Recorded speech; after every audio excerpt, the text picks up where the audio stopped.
My name is Rafael G. Romero, BS Ed, Mathematics 1B. Today, we will talk about Sigmund Freud's psychosexual development theory. This theory is quite interesting for many because Freud identified specific erogenous zones for each stage development. In this theory, the psychosexual development includes 5 distinct stages, and the first is oral stage.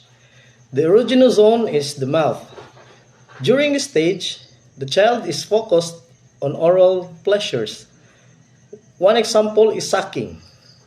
This practice makes the child pleased of what he or she doing. The second is the anal stage. The child's focus of pleasure in this stage is the anus.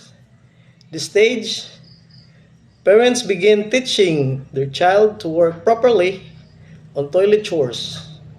Parents will guide their child to do it correctly. The third is the phallic stage. The pleasure or erogenous zone in this stage is genitals. During preschool age, children become interested in what makes boys and girls different. In this stage, boys develop unconscious desire for their mother and see their father as a rival for mother's affection. This feeling, Freud called this a Oedipus complex. On the other hand, girls also experience the same feelings as what boys experience, and Freud called as Electra complex. The fourth stage is the latency stage. During this stage, the sexual urges remain repressed. It means the children's focus on the acquisition of physical and academic skills. Boys usually relate more with boys and girls with girls. The last stage and the final stage is the genital stage. The last stage of psychosexual development begins at the start of the puberty when sexual urges are once again awakened. In the earlier stages, adolescents focus their sexual urges towards the opposite sex peers, with the pleasure centered on the genitals.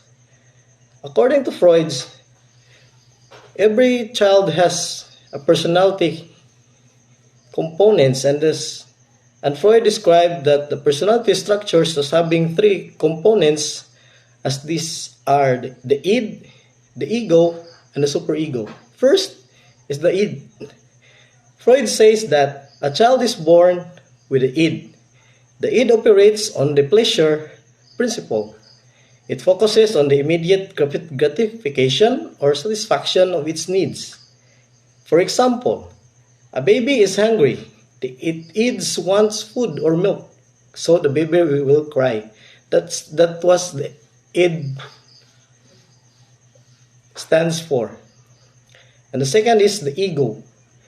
As the baby turns into a toddler and then into a preschooler, he or she relates more with the environment.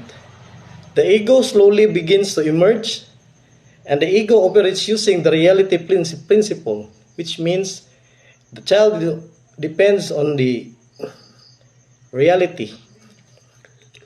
And the last is the superego. The superego embodies a person's moral aspect. This develops from what the parents, teachers, and persons who exert influence impart to be good or moral.